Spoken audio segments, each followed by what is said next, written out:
자, 6-1번 얘들 뭐 어려우니까 잘 들어봐. 간단하게 한번 쌤 전체적으로 얘기해주고 한번 해줄게. 쌤 시험 치고서 조용 좀 말할게. 외국인에게 있잖아, 투표권을 허락하는 게 있잖아. 얘네를 허락했어. 근데 그게 시민권이나 비시민권의 구분 조금 힘들어져. 그래서 그게 사라졌거든. 그게 안 된대. 보통 시민권 등장으로부터. 근데 진짜 적극적 민주주의에서는 거주하잖아. 그러면은 거주의 개념으로 여기 살고 있으면 선생님이 여기 울산 살고 있으면 울산에 대한 권리, 투표권은 줘도 된다라는 글인 것 같아. 전체적으로 예를 들면 뭐 선생님이 미국에 있다 해서 트럼프 대통령에 대한 연방 정부급의 그런 투표권은 못 가지겠지만 이제 지자체, 그러니까 주 지방 안에서의 그러한 뭐 울산의 남구에는 시장, 내가 사는 지역의 정책을 결정하는 정도는 목소리가 내도 되지 않을까, 거주자가 내도 되지 않을까. 결론 요 초록색 이제 외국인에게 거주하고 있으면 요 로컬 거버먼트에 대해서는 목소리 내도 되지 않을까라는 게 이거의 핵심인 것 같아. 민주주의에서는 전체적으로는 당연히 안 되겠지. 지금은 비시민권자들이 미국에서 트럼프 대통령 뭐 뽑을 때 뽑을 수가 없었잖아. 그런 개념인 것 같아. 한번 같이 한번 가보자. 했더라. 미국에서 어떤 관습이 있어. 근데 외국인에게 투표를 할 그렇게 허락하는 그런 관습이 양립할 수 있는 것처럼 보여서 어떤 아이디어냐면 배타적 시민권이라. 그 배타적 시민권이라는 것은 시민과 비시민권을 구분하는 그러한 법이야. 그러니까 너는 시민권자야, 너는 시민권자가 아니야. 이거랑 야 외국인에게 투표권을 준다고 해가지고 뭐 그게 뭐 구분이 안 되겠나? 라고 해서 같이 양립할 수 있을 거라고 생각했어. 근데 그 양립할 수 있는 배경이 뭐냐면 선생님 개인적인 의견인데 여기에 보면은 얘가 보통 시민권이 이때 등장하거든. 근데 그 전에는 여기 보면 여성이나 흑인이 사실은 못 받았던 게 맞아. 옛날에는 좀 차별이 심했거든. 그래서 투표권이 걔네한테는 없었지. 근데 만약에 너네가 외국인에게 너네가 투표권을 허락해 준다 해가지고 시민권, 비시민권자 이거 구분하는 게 뭐가 어렵겠냐? 뭐 어려운 게 없겠지. 그래서 줘도 되지 않을까라고 생각한 것 같아. 이 글에서는 그냥 배경식으로 하면 알아두면 좋을 것 같다. 그렇지? 근데 그것은 참 유지하기 힘들었지. 왜냐하면 그 이유가 뭐냐면 얘들아, 제가 여기다 적어놨지만 외국인의 투표권을 주잖아. 그러면 시민권을 특별하게 유지하는 것이 가능해 보여가지고 좋지만 아니야. 시민이랑 비시민의 경계가 무너졌어. 왜냐하면 투표권으로서 시민권에 대한 그러한 걸 딱 주거든. 근데 투표권이 생기니까 얘 시민이야? 시민으로 여겨야 되는 거 아니야? 라고 혼란이 생겨버렸지. 그래서 이거 오히려 이렇게 보면은 모든 권리 중에서 투표권이 만약에 비시민권자에게 들어가잖아. 너네가 미국에 살아. 딱 미국에 사는 동안 선생님 갑자기 투표권이 딱 들어왔어. 그럼 선생님 이제 시민권자 아니야? 투표권이 있으니까. 왜냐하면 시민과 비시민을 구분하는 게 바로 우리 투표의 유무니까. 그리고 또 하나 더. 그 낯선 거기에 살고 있는 그러한 비시민권자지만 거주하고 있는 사람이랑 시민권 사이에서의 완전한 전체의 구분이 없어져야 되는가라는 의문이라는 생각이 들어버린 거지. 그치? 외국인에게 몇몇 옛날에는 진짜로 이 미국에서 주가 많겠지. 이 주에서 보면 이 주에서는 요 안에 있는 투표권을 외국인에게 줬어. 예를 들면 생각해봐. 여기 멕시코 사람이 많아. 그럼 멕시코 사람에게 투표권을 줘야지. 예를 들면 멕시코 타운이야, 뭐 코리안 타운이야. 투표권을 줘야지. 그 안에 있는 예를 들면 우리 김두경 시장님 같은 분들이 이렇게 뽑을 거 아니야.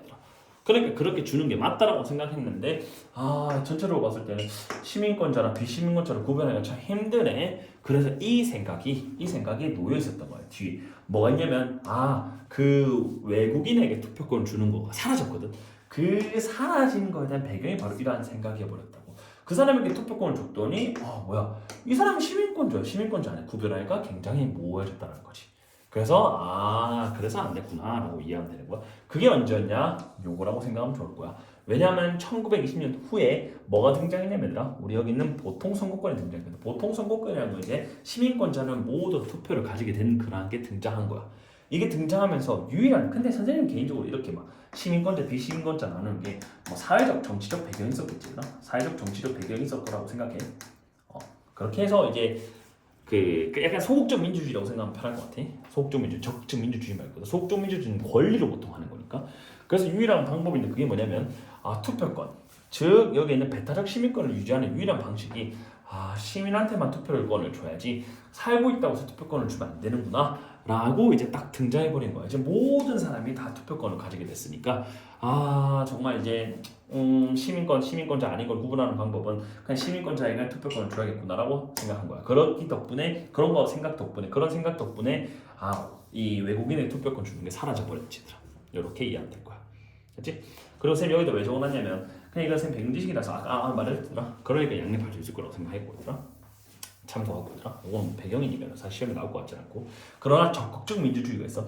그래서 쌤이 생각하는 건 요렇게 해서 요만큼 있지. 요만큼이 요 위에 거를 다시 한 번 더 뭔가 서포팅하는 느낌으로 이해해도 괜찮을 것 같아.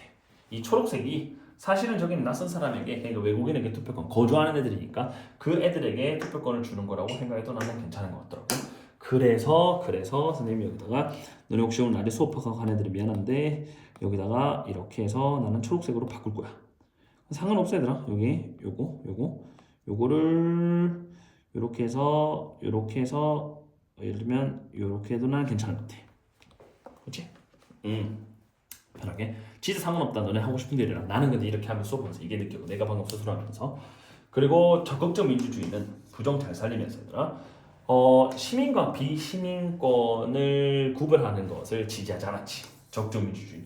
왜냐하면 이 구분은 시민권자냐 시민권자 아니냐를 구별하는 것은 적극적 민주주의는 반하잖아. 권리를 가지고 너는 투표권 있다고 해서 넌 시민권자, 넌 투표권이 없으니까 비시민권자 이렇게 하는 건 좀 아니지 얘들아. 그렇지? 그렇게 하면 안 되더라. 그렇게 하면 민주주의가 아니야. 그래서 법은 법인데 우리가 이 공동생활 있지. 이게 뭐냐? 쌤이 울산 살잖아. 울산에 살고 있는 사람이니까 김두교 시장님께서 뭐 트램을 만든다 예를 들면 그럼 이게 내가 이제 그래 이 사람의 공약에 대해서 지지해주냐 안 지지하는 그 공동생활에 참여하고 있는 사람에 의해서 만들어줘야만 하는 게 바로 법이지. 이게 적극적 민주주의잖아.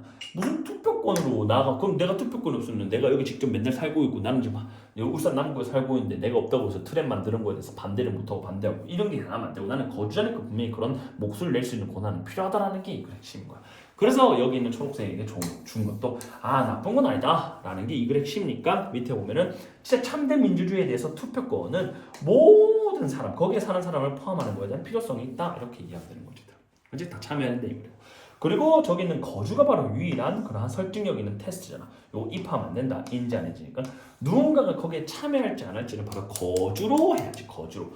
그리고 그 거주가 앞문장에 유성하게 되면서 앞문장 쭉 가면 되는데 그 앞문장이 거의 보편적으로 이해되고 있는 거지. 거주를 통해서 너네가 이제 거기 참여할지 안 할지에 대해서 우리는 판단하자. 뭐뭐에 관해서지. 이거 as to도 되고 as for도 되지. 맨날 적었던 거잖아. 자, 한번 적어줄게 얘들아. with regard to 뭐뭐에 관해서 with respect to in regard to, in respect to 총 경우에서 4가지더라. 관해서 어떤 질문인데 뭐뭐에 대한 질문인데 어떤 시민이 지역의 정부에 대해서 목소리를 가져야만 한다에 대한 질문에 관해서는 그냥 거주를 통해서 참여할지 안 할지를 결정하는 게 보편적으로 이해되는 거다. 이렇게 하자라는 거라고 이해하면 될 거야. 여기서 중요한 것은 여기 있는 지역 정부야. 지역 정부. 요 안에서 중에서도 이렇게 중에서도 예를 들면 코리안 타운 이렇게 미국에 주가 있잖아요. 코리안 타운 여기 예를 들면 이 코리안 타운에 있는 사람들에게는 한국 사람이 비록 시민권 없어도 거주하고 있으니까 목소리 내게 투표권 줘가지고 그 지역에 있는 뭐 시장은 뽑을 수 있게 해주자라는 게 민주주의다라고 이해하면 될 거야. 그렇죠? 그리고 여기 하나 좋은 거 보면 민주주의에서는 그 사회에 실제로 참여하는 사람이 법을 만드는 데 참여해야 되고 그 참여 기준이 시민권이 아니라 거주다라고 이해하면 되는 거고 요 중간에 거랑 요 연결되는 느낌을 이해해야 돼. 요렇게 여기 옛날에 시민권자 줬다 근데 유지하기 힘들었다 왜냐? 요런 이슈 때문에 근데 아니다 그래도 우리는 주자 모든 사람이 다 참여해야지 참여하는 사람이 그 지역의 목소리를 낼 수 있어야지 근데 이게 나도 맞는 것 같다 맞지? 그렇게 이해하면 된다 맞죠?